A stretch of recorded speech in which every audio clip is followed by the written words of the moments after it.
तो देखो अभी हम जो ये हमारा वीडियो है कंपोनेंट का, इसके अंदर आपको हम ये बताने वाले हैं कि कंपोनेंट का लाइफ सर्कल क्या है। देखो जब भी आप कोई कोडिंग करते हो, चाहे वो C++ में कोडिंग करो या जावा में करो या फिर किसी भी लैंग्वेज जो तुम्हें आता हो, तो देखो उसमें ये ऐसा हो जाता है अपने साथ कि जब भी हम लोग प्रोजेक्ट रन कराते हैं तो प्रोजेक्ट मतलब कोड रन कराते हैं तो कोड को लाइन बाई लाइन चलना होता है, उसको कुछ ना कुछ करना होता है। करने के बाद क्या होता है, कोड को ऑटोमेटिक बंद होना होता है। जैसे अगर आप किसी लूप की बात करें तो लूप में अगर आई से स्टार्ट करके 100 तक जाना तो 100 तक चलेगा, उसके बाद क्या होगा, ऑटोमेटिक लूप एग्जिट कर जाएगा एंड हमारा कोड रनिंग मोड से हट जाता है। हट जाने का मतलब वो अपना वो काम करना बंद कर देता है जो जिसके लिए उसको बनाया गया था। फिर वो डिस्टॉल था, मतलब एक लाइफ सर्कल होता है जिससे होकर उसको गुजरना पड़ता है। पहले कंपाइल होना है, फिर उसके बाद कोड को रन करना है, फिर उसके बाद सम करना है, एडिशन करना है, जो भी करना है, उसके बाद क्या करना है, रिजल्ट दिखाना है। तो ये पूरा एक लाइफ सर्कल होता है। तो एंगुलर के अंदर भी लाइफ सर्कल हुक्स बने हुए हैं जो कि क्या करते हैं, रेंडरिंग करते हैं व्यू को, लॉजिक्स को, सबको करते हैं। तो इसमें कुछ ये लोग अपना वेब हुक्स मेथड भी बनाए हुए हैं, मतलब ये अपना कहने का मतलब यह है लाइफ सर्कल हुक्स बना दी हैं अपने अलग अलग मेथड के। किस प्रकार के, जैसे लोगों की ज़रूरत होती नहीं, जैसे हम चाहते हैं कि हमारा एप्लीकेशन खुले तभी हमारे साथ कुछ ना कुछ ऐसा हो, या कुछ कहीं टाइमर दिख जाए, या कहीं कोई अच्छा पिक्स दिख जाए, या कुछ ऐसा दिख जाए, इंफॉर्मेशन वाली चीज़ दिख जाए। तो इस प्रकार को किस प्रकार से हम किसी वेब पेज पे या फिर एंगुलर के अंदर मैनेज करते हैं, इसके लिए लोग अपना खुद का हुक्स मेथड बनाए हैं, जिसके बारे में आपको जानना पड़ेगा। लाइफ सर्कल से आप लोग बड़ी बात ही परिचित है।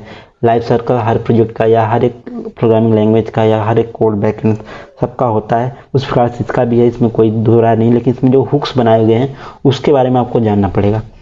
देखो इनके हुक्स हैं ng on changes, ng on init, ng do check, ng after content init, ng after checked, ng after view init, ng after view checked, ng on destroy। तो इतने प्रकार के इनके पास खुद के इनके जो है मतलब लाइफ सर्कल हुक्स हैं। तो इस हुक्स की बात हम करें तो ये काफ़ी आसान है। ng on init, जब भी आप प्रोजेक्ट को मतलब वो करते हो, जनरेट करते हो, कंपोनेंट को जनरेट करते हो, तो ये बाय डिफ़ॉल्ट आ जाता है आपके साथ ng on init after the first ng on changes। देखो इसका काम ये है कि जब भी आप प्रोजेक्ट रन करता है तो आपका मतलब आपके पास जो कंस्ट्रक्टर होता है उसके बाद जो रन करता है प्रोजेक्ट का, और हमेशा कोई भी माइनस चेंजेस होता है तो ng on init के अंदर ये डिटेक्ट हो जाता है। Okay, ng on changes when the input output binding value changes। जो इनपुट और आउटपुट की जो वैल्यू होती है जब ये चेंजेस होते हैं तब इसका इस्तेमाल कर। ng do check developer custom change detection. तो मतलब अगर क्या कहते हैं, आप कस्टम चेंज डिटेक्शन अगर मतलब चाहते हो तो इसके लिए इसका इस्तेमाल कर। ng after content init, content init का मतलब होता है आफ्टर कंपोनेंट कंटेंट इनिशियलाइज्ड, मतलब जो कुछ भी आप व्यू पे मतलब रेंडरिंग में रखे हो वो जब इनिशियलाइज हो जाता है या इनिट हो जाता है उसके बाद इसके अंदर कोई भी कोड कर सकते हो। मतलब ये सारे प्री डिफाइंड इनके हुक्स या का दो फंक्शंस हैं जिसके अंदर आप जाकर कोई भी कोड करोगे। तो इन हुक्स का, जैसे आप लोग वेब हुक्स जानते हैं, किसी इवेंट पे हम लोग कोई फंक्शन या फिर कोई प्रोग्राम एग्जीक्यूट कराते हैं, सेम उसी प्रकार से इसका भी हुक है कि इन सभी इवेंट ये सारे बना दिए हैं। इस पर आपको प्रोग्राम को, आपको जो भी प्रोग्राम लिखना है उस पर आप रन करा सकते हो, और इसमें ऐसा कुछ खास नहीं है।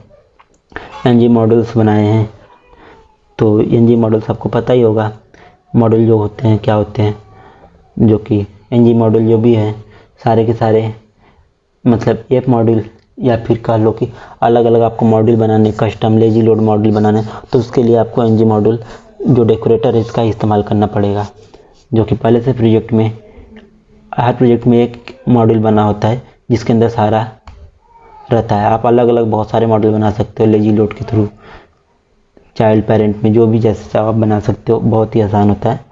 समय के साथ आपको बता देंगे the npm package manager use to distribute and load angular modules and library. तो देखो जो एंगुलर के लाइब्रेरी एंड मॉड्यूल्स होते हैं वो npm पैकेजेस पे ही चलते हैं, तो ये बात आपको पता होना चाहिए। और ये पैकेज मैनेजर में मिल जाएगा आपको, जो कि सपोर्टेबल होता है एंगुलर के लिए। ऑब्जर्वर आपको पता होगा सब्सक्राइब अनसब्सक्राइब करने के लिए यूज किया जाता है। Subscribe method from the observer the object define to call back for the subscriber. ठीक है, तो इसका मतलब वही है और कुछ है नहीं। ऑब्जर्वेबल का मतलब ये है कि हमेशा किसी भी फंक्शन या किसी बोल ले तो वेरिएबल मेथड, किसी भी क्लास जहाँ भी आप ऑब्जर्वर लगा दोगे ऑब्जर्वेबल को, यह हमेशा मतलब असिंक करता रहता है, फिर ऑब्जर्व करता रहता है उनके चेंजेस को, उनके डेटास को, हर एक चीज़ को। तो वहाँ इसका इस्तेमाल किया जाता है। पाइप्स हैं, पाइप्स आपको पता होगा किसी पर्टिकुलर मतलब एक छोटे छोटे इनके मतलब माइक्रो का लो कि माइक्रो सर्विसेज होते हैं पाइप्स, जिसका इस्तेमाल किया जाता है किसी पर्टिकुलर या छोटे से छोटे काम डिफाइन करने के लिए। जैसे हम डेट टाइम के लिए लगा लें या कोई फिल्टर लगा लें या कुछ लगा लें, तो इसके लिए हमें पाइप्स का ही इस्तेमाल करना पड़ता है। प्लेटफॉर्म की बात कर लेते हैं तो angular terminology as a platform is content with angular application run the most common platform for angular application is the web browser but is kind operating system mobile device और वेब सर्वर। तो वही बता रहे थे जो platform में कहाँ कहाँ सपोर्ट करता है, तो क्रॉस प्लेटफॉर्म में सारी जगह सपोर्ट करता है। तो इस बात का आप याद करो, वैसे तो वेब ब्राउजर को सपोर्ट करता है, पर आप चाहो इसमें इलेक्ट्रॉन या फिर कैपेसिटर्स के प्रोजेक्ट बनाकर इसको iOS और एंड्रॉयड में भी कन्वर्ट कर सकते हो। इलेक्ट्रॉन से यूज करके इसको आप डेस्कटॉप में भी कन्वर्ट कर सकते हो, तो बहुत ज़्यादा कर सकते हो। APWA को भी सपोर्ट करता है। प्रोवाइडर्स जो होते प्रोवाइडर्स आपको पता ही होगा, जब डेटा पाइप से ले जाने के लिए मतलब कोई भी डेटा एक बार डिफाइन करो उसको अगर बार बार है तो प्रोवाइडर का इस्तेमाल करता है। मतलब वहाँ पर हम लोग करते हैं, अगर कोई भी इस्तेमाल हो यूजर को रीड करना हो तो इस केस में हम प्रोवाइडर का इस्तेमाल कर लेते हैं। तो एक बार यूजर को रीड कर लेते हैं पूरे प्रोग्राम के अंदर, और जब भी ज़रूरत होता है दोबारा बार बार रीड नहीं करते हैं, उसी प्रोवाइडर का मतलब इस्तेमाल करके डेटा को हम लोग रीड कर लेते हैं। तो यही सब सारी चीज़ें इसके अंदर है। खास कुछ है ना, रिएक्टिव फॉर्म्स है, रिसॉल्वर है, रूट गार्ड है, राउटर है, राउट आउटलेट है, राउटिंग कंपोनेंट है, रूल्स है, सिमेंटिक है, सिमेंटिक CLI भी है, इंस्टॉल कर सकते हो। सर्वर साइड रेंडरिंग इस्तेमाल कर स्कोप पैकेजेस हैं, सर्विसेज है, स्ट्रक्चर डायरेक्टरी सब्सक्राइबर है, टारगेट है, टेम्पलेट है, टेम्पलेट ड्रिवन फॉर्म है, टेम्पलेट एक्सप्रेशन है, टेम्पलेट रेफरिंग वेरिएबल्स है, टेम्पलेट इनपुट वेरिएबल्स हैं, टोकन है, transpile trees, TypeScript configure file and unidirectional data flow है, universal view web workspace zone workspace configuration. तो बहुत सारी चीज़ें हैं जो कि एंगुलर के अंदर पहले से मौजूद हैं, जिसके बारे में आप लोग बहुत अच्छे से जानते होंगे। नहीं जानते होंगे तो आप लोग एक एक पढ़ लीजिएगा, देख रहे हो सारे हैं, इन सभी के बारे में ही उसमें बताया गया है। तो ये सब सारे फाइलेशन इनके यूज़ क्या है, मीन्स जो भी हैं सबके क्या क्या इस्तेमाल है वो सारे इसके अंदर बताए गए हैं। तो आप उसको जाओ और यहाँ से इनके साइड से पढ़ लो। आपको तो हम सिर्फ मेन चीज़ें बताएंगे जिससे कि आप एक प्रोजेक्ट बनाने में सक्षम हो जाओ। हम उन चीज़ों में आपको ले जाकर कंफ्यूज नहीं करेंगे जो आपके समझ से परे हो या फिर जो आपको समझने में बहुत टाइम लगे। ओके, हम तो वो चीज़ें आपको बताएंगे जिससे कि आप आसानी से एंगुलर में कोई भी एक छोटा सा या बड़ा सा प्रोजेक्ट बना सको। ओके, तो आपको मेन था इसके अंदर लाइफ सर्कल हुक्स बताने, जो कि आपका कंप्लीट हो गया होगा। और लाइफ सर्कल मतलब वही बता रहा है, इनके बारे में सब कुछ यहाँ भी बाहर भी बताया गया है। इनिशियलाइजिंग अ कंपोनेंट और डायरेक्टिव, तो कह रहा है इनिशियलाइजिंग और use ng on in method perform following the initialization task. तो कह रहा है अगर क्या कंपोनेंट के अंदर डायरेक्टिव के अंदर क्या कुछ हमें इनिशियलाइज करना तो एनजी ऑन इनिट पर भी हम लोग इनिशियलाइज कर सकते हैं। जब भी रन होता है तो वर्क करता है। Cleaning of the instant distribution, देखो अगर कभी भी अगर आप लोग किसी भी फंक्शन को सब्सक्राइब किए पड़े हो या फिर मतलब किसी भी ऑब्जेक्ट को सब्सक्राइब किए हो तो उसको डिस्ट्रॉय करने के लिए एनजी डिस्ट्रॉय लगाकर वहाँ पर अनसब्सक्राइब कर सकते हो। तो वहाँ पर इसका इस्तेमाल किया जाता है। Okay, sequence life cycles. और देखो इसके अंदर कुछ बताने वाली अभी चीज़ें हैं नहीं, तो अभी हम इसमें आपको कम से कम बताने की कोशिश कर रहे हैं।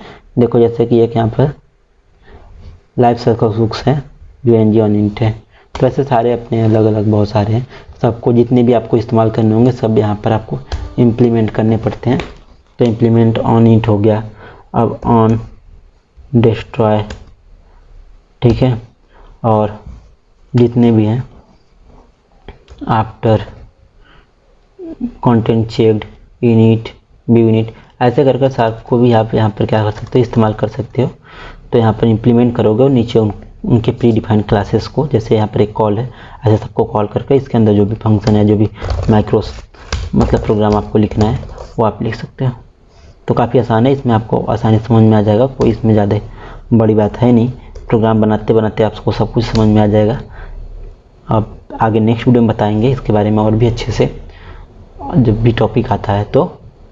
और अभी तो बस इतना ही, तो मिलते हैं नेक्स्ट वीडियो में, तब तक के लिए बाय बाय। देखते रहो हमारे चैनल गैजेट टीच को। Thank you for watching my video, bye bye.